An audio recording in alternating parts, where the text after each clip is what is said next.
it is fair to say that there is a lot of skepticism when it comes to this project. Vampire the Masquerade Bloodlines 2 is not only just a really long name to say, but also a highly anticipated sequel, so you can understand why there is a lot of attention around it. A series of delays moving the game back from a 2020 release, coupled with the departures of creative and story designers, well, this has many people prematurely declaring that Bloodlines 2 is in complete disarray. I'm not too sure about that. And if nothing else, this year is one where you can understand there being a delay or two, even taking out the huge interruption of COVID-19. The aimed release for the next-gen consoles, both PS5 and Xbox Series, was always going to cause a few hiccups. So let's take a look and see where Vampire the Masquerade Bloodlines 2 presently sits, and maybe get back upon that hype train. For what it's worth, I still included it in my top 5 titles to watch in 2021. Bloodlines 2 throws you into turmoil, a newly created vampire thrust into the dark and violent streets of Seattle, with a whole lot of chaos and politics to survive. Another game putting player immersion and choice at its heart.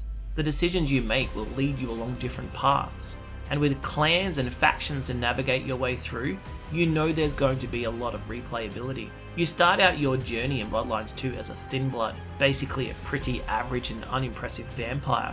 The clan you choose, currently listed as 6 different possibilities, will give you access to different power spikes, and also allows you to choose how you want to approach your story. The factions play the role of the more political side of Bloodlines 2, and give you the ability to align, betray, and put some pretty colourful characters into a frenzy. How well the developers managed to pull off this aspect, creating a believable and well thought out plot alongside political turmoil and backstabbing, well, that will go a long way towards the success of this game. If you are enjoying any part at all of this video, consider subscribing to the channel to give a bit of a kudos, and also keep up to date with some of the cooler titles of 2021. Take Dying Light 2 for example. There are quite a few similarities with this one. Bloodlines 2 is another game to take on this dark, chaotic city and put it at the forefront of the player's experience. Exploring and making your way through areas full of unpredictable characters is going to be a lot of fun, and it looks like there's going to be a few who are going to want to kill you on sight. It's becoming more and more of a trend in my videos to find these big, epic releases moving down this path of more mature and violent cities to explore.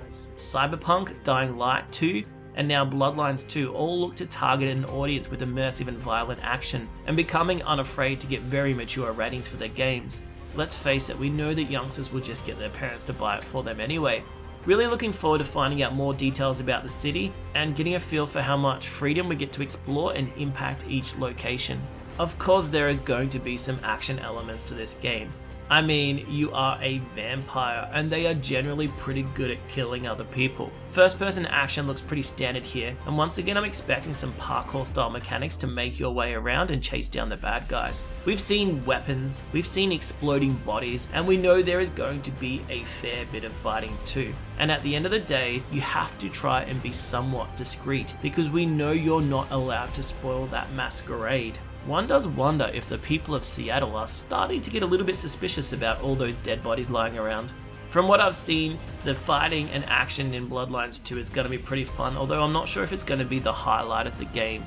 I can completely understand why people are annoyed, and losing a bit of patience with Vampire the Masquerade Bloodlines 2. At the end of the day though, reports of its premature death are definitely early, and you know that the closer we get to release, and the next time big gameplay footage gets dumped on us, people are going to be salivating at the chance to play this one, and everyone's going to be all back on board with Bloodlines 2.